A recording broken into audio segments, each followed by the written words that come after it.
William Coleman had only 50% normal vision in one eye and only 25% in the other. The year was 1899, and although the electric light bulb had already been invented, not many people had one because electricity wasn't available in many places. Even with electricity, the light bulbs in those days weren't very bright. As a law student, the only way William could study at night was to have his parents read his text to him. His poor eyesight was obviously a disadvantage. Or was it? One night, William walked into a store brightly lit by a pressurized gas lamp. It was producing more illumination than he had ever seen. It was bright enough to read by. He said it was the most important moment of his life. Without the disadvantage of poor eyesight, it might not have meant much to him, but since it did mean so much, he got involved in the gas lamp business. So involved, he eventually owned the company. 100 years later, the Coleman Company is still in business, with sales at about $500 million a year. And even though electric light illuminates most of the world, people still use Coleman lanterns when they go camping. More than 1 million of those original pressurized gas lanterns are sold every year. If there's something you think is a disadvantage, think again. Assume there will be an advantage in it, and then find it or make it. This intention is a fundamental key to a good attitude. With it, the inevitable setbacks in life won't bring you down as much, and you will handle problems more effectively. To assume you will find an advantage is a reframe. It is similar to the old adage that trouble brings seeds of good fortune. I know some people would scoff at this reframe. It might remind them of some annoyingly positive people to whom everything is great, but somehow behind their forced smile you can see it's all a facade, and it just kind of wears you out to be with them. But this idea can be used with depth and efficacy, not merely as a way to show a pleasant face to the world or hide your pain from yourself. It can be done with intelligence and wisdom. It can make you more capable of solving real problems and confronting your challenges with courage. Many people think that cynicism and pessimism show they are mature. They think only the foolish and naive would be optimistic. Somehow pessimism is cool, but it is actually dangerous and unhealthy. It makes you feel bad unnecessarily. It makes you less capable and less successful, and the bad attitude it creates is contagious. Reframing is practical and healthy. Taking control of the way you look at things and deliberately creating reframes that serve you is one of the smartest things you can do. Subtitle: Good came out of it. In a study at Washington University in St. Louis, researchers interviewed people who had experienced either a plane crash, a tornado, or a mass shooting. They interviewed the survivors a few weeks after the traumatic event and then again 3 years later. In the first interview, some people said they could find something good that came out of the event. Some reported that they realized life was too short not to pursue their most important goals, or they realized how important their family was to them. 3 years later, those were the people who recovered from the trauma most successfully. Now, a plane crash, a tornado, or a mass shooting is not wonderful in anybody's book. The most natural way to look at these things is as disasters and tragedies. But if you've been through something like that, you have a choice about how you look at it. And the frame, the point of view you adopt, has consequences. In the research on post-traumatic stress disorder, you'll find references to something called post-traumatic benefits. Professor of psychiatry Frank Ochberd says some people who have been captives in a hostage situation think the experience made them wiser.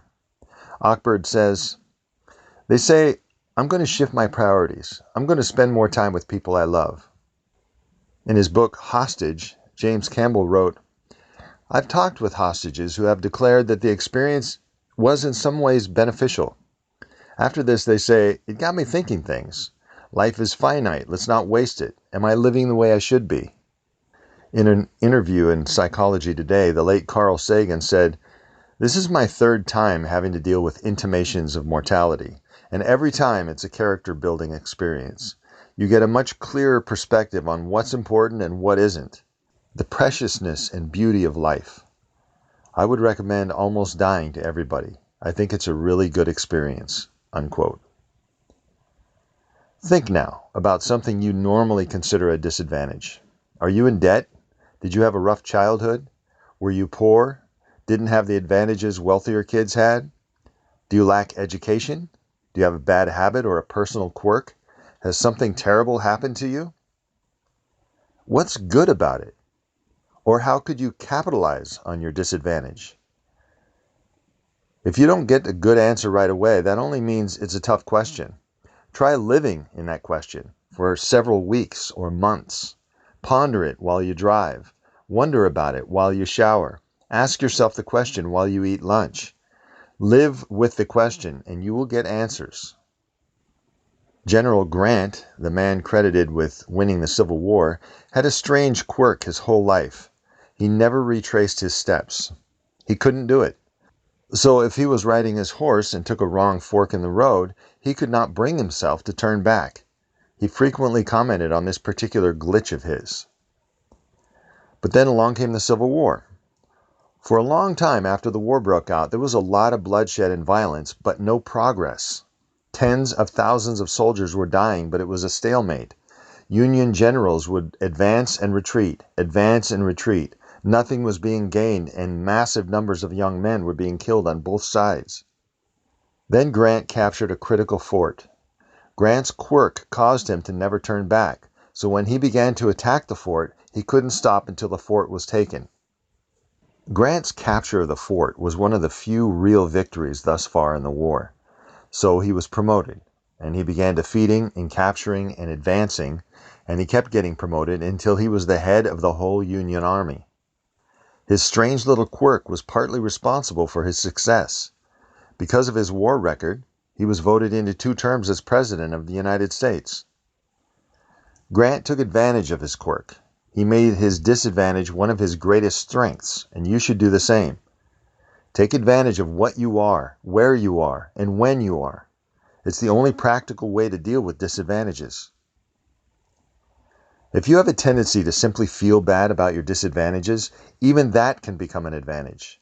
Overcoming that tendency might teach you something valuable, something you couldn't have learned without it.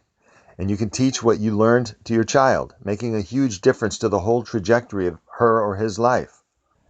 Trying to make the best of something helps create solutions. It makes things better. It is even better for your health. It keeps you from feeling as bad when bad stuff happens. And that's important because negative emotions are not good for your health.